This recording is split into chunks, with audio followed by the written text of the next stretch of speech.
Bonjour et bienvenue sur Libère-toi, le podcast dédié à ton épanouissement personnel. Je suis Aurélie, thérapeute en psychogénéalogie. Je t'invite dans ce podcast à une réflexion profonde sur la libération de tes schémas répétitifs et la guérison des traumas relationnels passés. Spécialisés dans la compréhension de la blessure d'abandon, nous mettrons ensemble particulièrement l'accent sur la dépendance affective.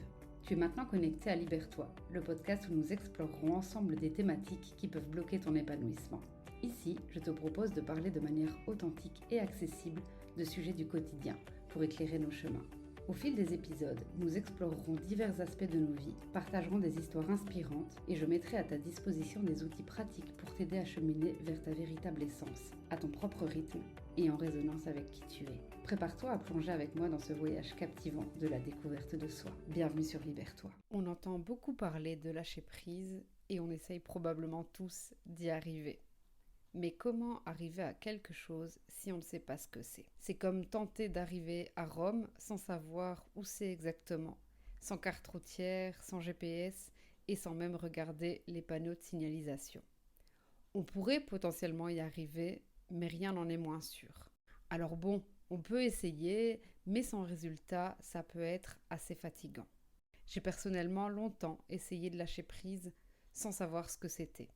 Alors j'ai fait pas mal de trucs, dont de la méditation de pleine conscience pour essayer d'y arriver, mais j'ai jamais vraiment été satisfaite du résultat parce qu'au final, je ne pense pas vraiment que je lâchais prise et surtout, je ne savais toujours pas ce que c'était. Alors aujourd'hui, je te propose de te poser plusieurs questions pour te connecter à cette volonté que tu as peut-être de lâcher prise. Alors mon conseil est simple et facile. Pose-toi des questions, mais pas celle à laquelle tu penses. On va se poser des questions pour s'éloigner justement de ce lâcher-prise. Je me suis donc posé moi-même cette première question. Qu'est-ce que j'attends de ce fameux lâcher-prise ? Alors là, je t'invite vraiment à te poser la question réellement parce que ça va déterminer la suite de comment tu peux y arriver. Alors pour moi, la réponse, elle était assez simple finalement. J'étais quelqu'un qui était très dans le contrôle, qui était très contrôlante. Ça me demandait beaucoup d'énergie et je voulais simplement être moins dans le contrôle, revenir à plus de simplicité et surtout pouvoir accueillir l'inattendu comme quelque chose de réellement positif. Alors, est-ce que c'est ça, lâcher prise ? Est-ce que c'est faire confiance en la vie, faire confiance en l'univers, se faire confiance à soi et faire confiance aux autres? Honnêtement, je n'ai pas la réponse. Par contre, je sais que diminuer mon niveau de vigilance et de contrôle m'a permis de revenir à l'essentiel et d'être d'accord, d'accueillir l'imprévu. Et donc ça répond à ma première question qui concernait mes attentes par rapport au lâcher-prise.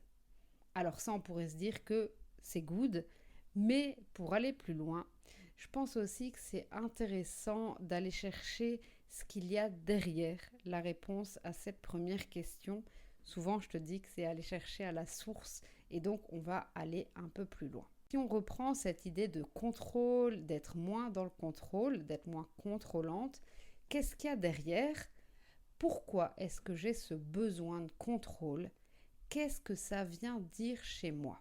Eh bien pour moi, la réponse, c'est qu'en fait, j'ai peur. J'ai peur de ce que je ne connais pas. J'ai peur que ça puisse me faire du mal. J'ai peur que ça puisse me bouleverser. Alors je préfère contrôler, quitte à manquer des opportunités, plutôt que de prendre le risque que ça me mène à autre chose, de peut-être potentiellement plus positif. Bon, alors là, dit comme ça, vous allez me dire, il y avait du travail, parce que préférer louper un truc chouette pour un truc middle, c'est carrément déconner. Mais ça faisait vraiment partie du jeu et je pense vraiment que je ne suis pas la seule à être tétanisée par cette peur. Et donc, je te propose qu'on reprenne la première réponse que j'ai donnée et de revenir à l'essentiel. Concrètement, je sais que je ne peux pas avoir de contrôle sur plusieurs choses que je vais te détailler, mais c'est important, je pense, de se rappeler de ça. Alors, on ne peut pas avoir de contrôle sur l'opinion des autres. Et donc, même si parfois ça nous ferait bien plaisir de pouvoir avoir du contrôle là-dessus, parce que quand j'entends parfois les conneries de certaines personnes, eh bien j'aimerais bien avoir du contrôle là-dessus, mais ce n'est pas le cas. Donc, je ne contrôle pas l'opinion des autres. Je ne contrôle pas non plus leurs actions. Et donc, même si l'humain a des comportements qui me dépassent très souvent, eh bien, je n'ai pas de contrôle là-dessus. Je n'ai pas non plus de contrôle sur le passé. Le passé est passé et on ne peut pas le changer. Donc, même pour une thérapeute en psychogénéalogie que je suis, eh bien, il faut accepter que le passé est passé. Heureusement, on peut s'en servir, mais on peut s'en servir dans le présent. Donc, pas de contrôle sur le passé non plus. Et pas de contrôle sur le futur. Personne ne connaît l'avenir. Alors là, je vais peut-être te donner un gros scoop, mais arrête de penser que quiconque peut te délivrer cette information future. Ça n'existe pas. Donc, pas de contrôle sur le futur non plus. Alors, on n'a pas de contrôle non plus sur les imprévus. Bah ouais, sinon ce serait moins drôle. Et d'ailleurs, je te propose de repenser là tout de suite à la dernière soirée improvisée que tu as faite. Eh bien, cette soirée, elle fait sûrement partie des meilleures. Les soirées improvisées, c'est les meilleures. Et donc, pas de contrôle là-dessus, parce que si on avait un contrôle sur les imprévus, eh bien, ça n'aurait pas la même saveur. Et puis finalement, je voudrais quand même te dire qu'on n'a pas de contrôle sur la météo. Alors, s'il te plaît, arrête de te plaindre sur la météo. On ne sait quand même rien y faire. Ou alors, il faut que tu déménages parce qu'on ne va pas se mentir, si tu habites comme moi en Belgique, eh bien, on ne peut pas avoir 25 degrés toute l'année. Et donc, ça, c'est des choses sur lesquelles on n'a pas de contrôle. Cela étant dit, on sait par contre qu'on peut avoir du contrôle sur certaines choses. On peut avoir du contrôle sur nos choix et nos décisions, nos actions et nos comportements, notre hygiène de vie et nos habitudes, nos pensées et nos mots, nos paroles. Et ça, c'est possible parce qu'on est responsable de notre vie. Alors pour y arriver, vraiment, arrêtons de faire nos victimes. Arrêtons de faire nos caliméros. On est les seuls responsables de notre vie. Et donc oui, on a du contrôle sur ça, mais pas sur le reste. Alors ce que je te propose, c'est de commencer à te focuser aujourd'hui sur ce que tu peux contrôler, plutôt que d'essayer de lâcher prise alors que tu ne sais même pas ce que ça veut dire. Franchement, ça paraît simple, ça peut même te paraître bateau, mais qu'est-ce que ça peut aider? Je vais aussi te donner deux petites choses en plus, parce que pour moi c'est vraiment important et ça peut faire la différence. La première chose, c'est d'être doux avec toi-même, parce que oui, cette idée de lâcher prise ou de contrôle, ou peu importe comment tu l'appelleras, en fonction de comment tu répondras à la première question, eh bien, c'est pas la course.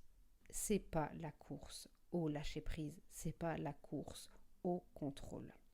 Alors je te renvoie à l'épisode 2 de ce podcast où je t'explique vraiment en long et en large le pourquoi. Moi je dis stop à la course au développement personnel.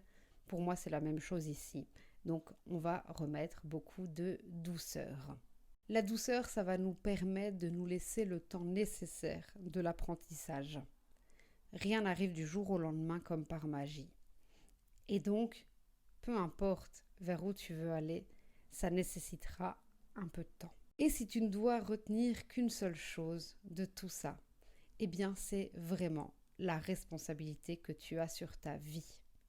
Quand tu comprends ça, ta vision change et ta vie aussi. Il n'est pas question ici de te donner une leçon de morale ou de te dire c'est bien, c'est pas bien, c'est positif, c'est négatif. C'est pas tout ça. C'est juste de revenir à toi. Alors dis-moi en commentaire quelles sont toi tes astuces pour pouvoir lâcher prise.